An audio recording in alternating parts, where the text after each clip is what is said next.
Hello, and welcome to Sleepy English.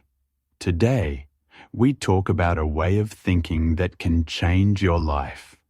If you feel stuck when you fail, or stop when things get hard, this talk is for you.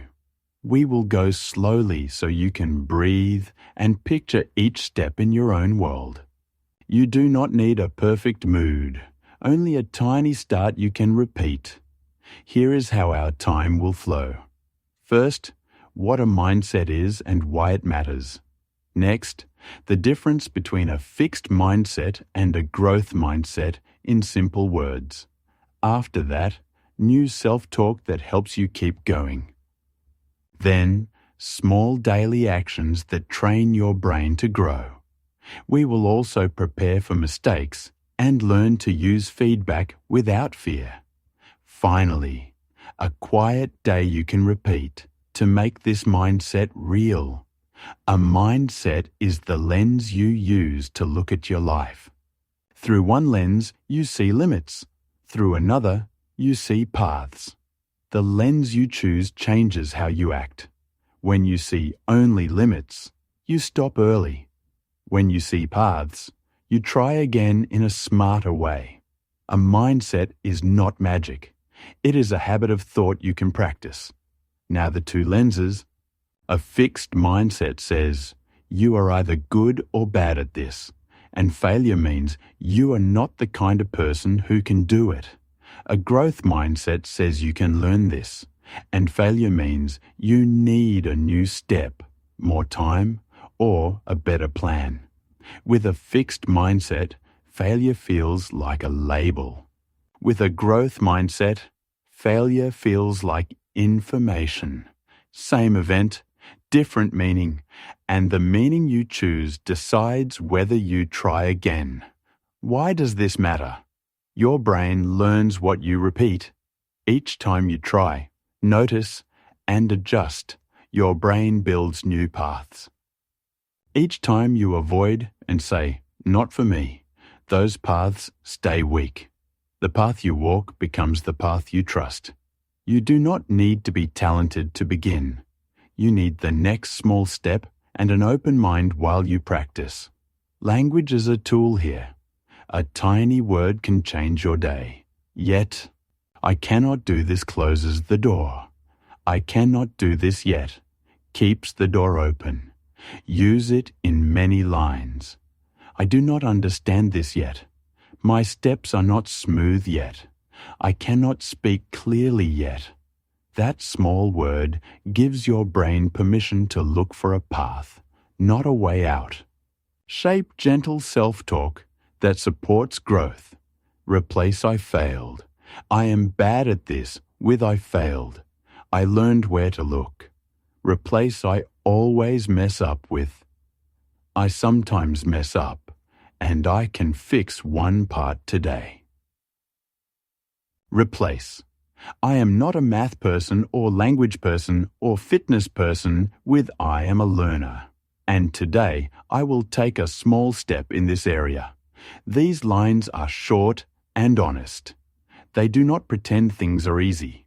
They remind you that learning is allowed. Now, build actions that match the talk.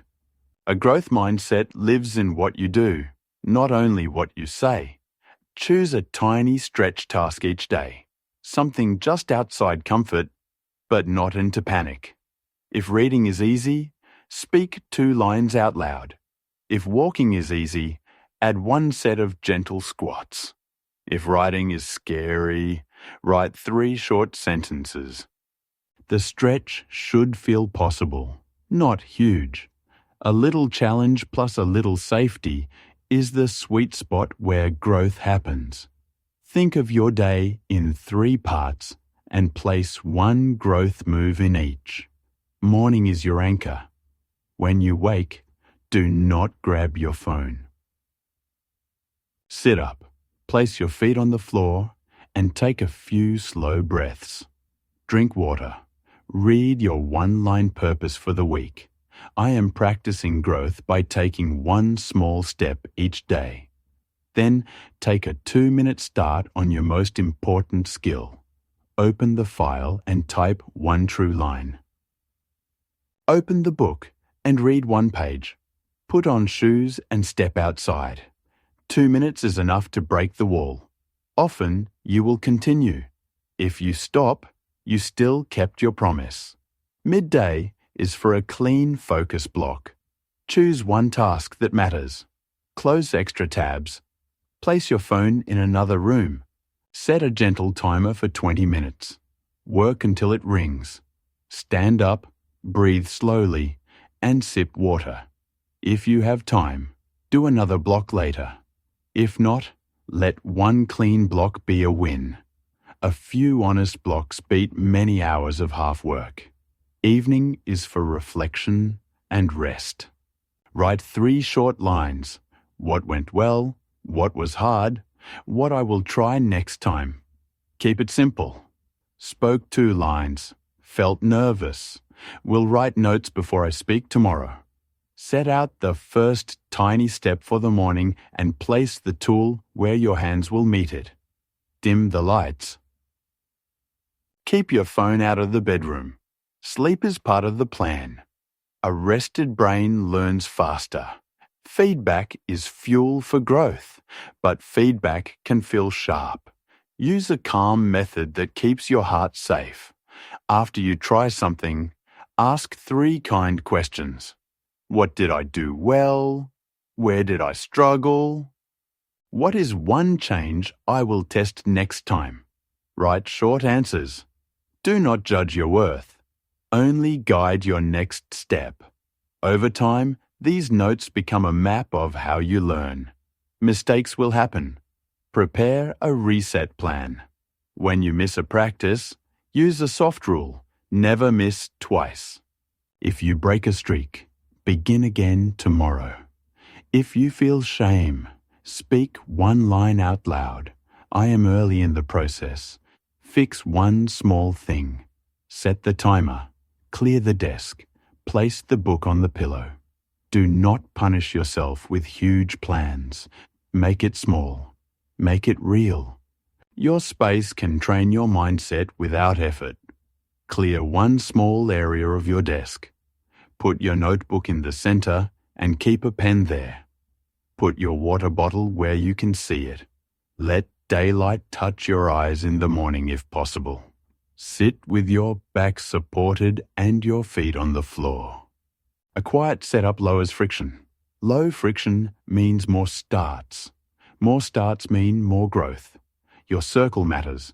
Growth is easier when you hear calm, strong messages. Try again. Nice step. What did you learn? Tell one safe person your tiny plan. Share small wins, not big speeches. If your real-life circle is busy, read or listen to teachers with a gentle style. Choose voices that make you curious, not scared. Your inputs shape your thoughts. Track the right things. Do not count only big outcomes. Count honest attempts. Count clean focus blocks. Count tiny starts. Put a small mark on a calendar for each day you did a stretch step. If you learn from a mistake, mark that day too. A wall of small marks tells your brain you are a person who shows up. That story is power. Use if-then lines to guide you when your mind wants to stop. If I feel stuck, then I write one bad sentence on purpose. If I want to check my phone, then I place it across the room and take 3 slow breaths. If I am afraid to start, then I open the file and type the date. If I make an error, then I circle it and write one thing I learned. These lines are rails that keep you pointed forward. Identity grows from action. You do not wait to feel like a learner. You act like a learner and let the feeling arrive later. Each small action is a vote for the person you are becoming. When you take a vote, say it quietly. I am someone who learns. Over time, the votes add up and the sentence feels true because you made it true. Sometimes life is heavy with work stress, illness, money worries, or family needs. In those seasons, shrink the habit, not the identity. Keep a floor for your practice. 2 minutes, 1 page, 3 breaths, 1 set. 1 line. The floor keeps the door open. When the storm passes, widen your steps again. Hold a simple picture. A child on a bicycle wobbles and puts a foot down, then tries again. No one says you are not a bike person. They say keep going. You are getting it. Keep that same voice for yourself. Your goal is not to avoid the wobble. Your goal is to keep pedaling long enough to find your balance. Now tie this into a quiet plan you can start tomorrow. You wake and do not reach for your phone. You breathe, drink water, and feel daylight. You read your 1-line purpose. You take a 2-minute start on your most important skill. The first wall falls. At midday, you walk for 10 minutes and give 1 clean block to your key task. In the evening, you write 3 short lines about what worked, what hurt, and what you will try next time. You place your tool where tomorrow's hands will find it. You dim the lights and rest. The day looks simple. The effect is deep. You trained your mind to look for paths, not labels, and to learn from effort, not hide from it. The mindset that changes a life is not loud. It is a calm promise. I am allowed to learn. I am allowed to try again. I am allowed to be early and still make progress. With this promise, failure becomes feedback, practice becomes normal, and results arrive as the natural end of many small steps. Keep your lens on paths. Keep your starts tiny. Keep your notes kind. Keep your floor steady. The rest will grow. This is how your English grows. And this is how your life grows too, step by step, 1 calm action at a time.